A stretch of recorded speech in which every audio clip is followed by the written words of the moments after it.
Hello అండి, welcome to Priya రుచులండి. నేను మీ ప్రియానండి. ఈరోజు మీకు చాలా టేస్టీగా ఉండేటటువంటి పనస గింజలతో నేను చక్కటి కర్రీని అయితే ప్రిపేర్ చేసి చూపించబోతున్నాను. మరి ఇంకెందుకండి ఆలస్యం, ఈ టేస్టీ కర్రీ దాని తయారీ విధానం కోసం పనస గింజలండి కడిగి శుభ్రం చేసి పక్కన పెట్టుకున్నాను.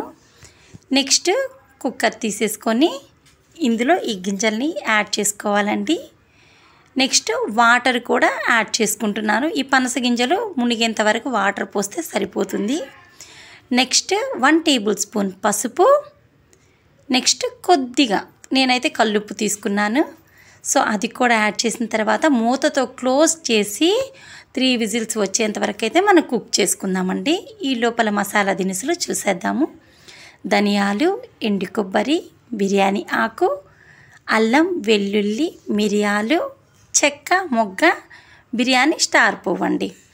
అదంతా మిక్సీకి కచ్చా పచ్చగా చేసిన తర్వాత ఒక 6 ఎండుమిరపకాయలు, నెక్స్ట్ బాదం పప్పు దాన్ని కూడా యాడ్ చేశాను.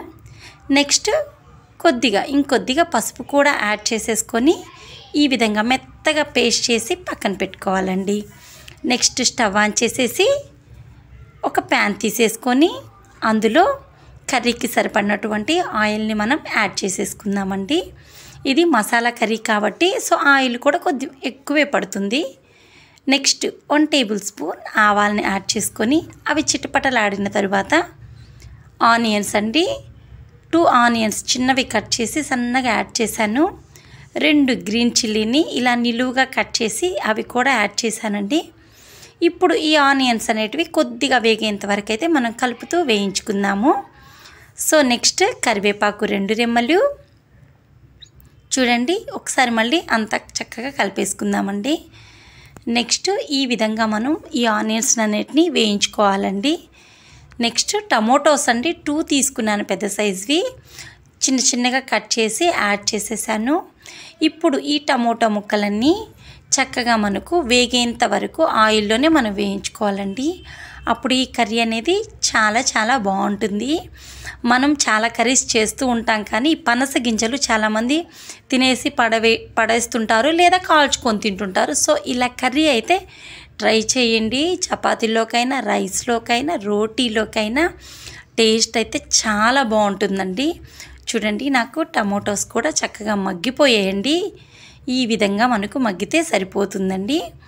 ఇప్పుడు ఈ విధంగా మగ్గిన తరువాత ముందుగా మనం ప్రిపేర్ చేసి పక్కన పెట్టుకున్నాం కదా ఈ మసాలా పేస్ట్ని ఇందులో నేను యాడ్ చేస్తున్నానండి. గుర్తుంచుకోండి, నేనైతే రెడ్ చిల్లీ యాడ్ చేశాను కదా మసాలాలో, గ్రీన్ చిల్లీ కూడా 2 వేశాను. సో నా కారం అయితే చెక్ చేసుకోండి ఒకసారి. ఒకవేళ సరిపోలేదు అనుకుంటే మీరు యాడ్ చేసుకోవచ్చండి.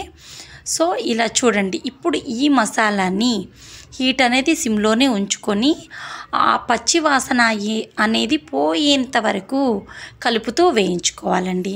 ఇప్పుడు నేను కల్లుప్పు కూడా కొద్దిగా యాడ్ చేశానండి కర్రీలో. సో ఈ విధంగా కలుపుతూ మనం వేయించుకోవడానికి టైం అయితే పడుతుందండి. అడుగు అంటకుండా ఈ విధంగా కలుపుతూ వేయించుకోవాలి.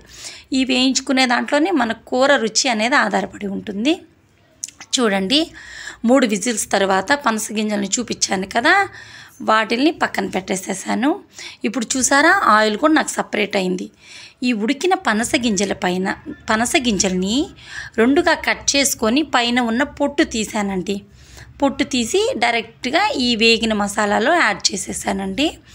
ఇప్పుడు ఒక్కసారి మసాలా అంతా ఈ పనస గింజలకు పట్టేంత విధంగా మనం కలుపుకుందాము. ఇలా చేయడం వల్ల ఈ మసాలా దినుసులన్నీ చక్కగా ఫ్లేవర్స్ ఈ పనస గింజలకైతే పడతాయండి. ఇప్పుడు వాటర్ యాడ్ చేశానండి. ఇందాక మసాలా వేసాం కదా, అదే మిక్సీ జార్లో కొద్దిగా వాటర్ యాడ్ చేసుకొని సో నేను యాడ్ చేశాను ఇందులో.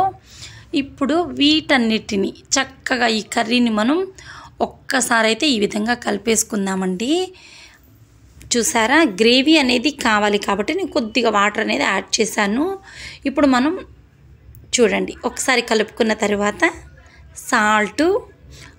ఉప్పు కారం సరిపోయేలేదో చెక్ చేసి మూతతో క్లోజ్ చేసి కర్రీ దగ్గర పడి చూడండి ఈ విధంగా ఆయిల్ సపరేట్ అయ్యేంత వరకు నేను కుక్ చేసుకున్నాను. చూసారా పర్ఫెక్ట్గా నాకు పనస గింజల కర్రీ అయితే రెడీ అయిపోయిందండి.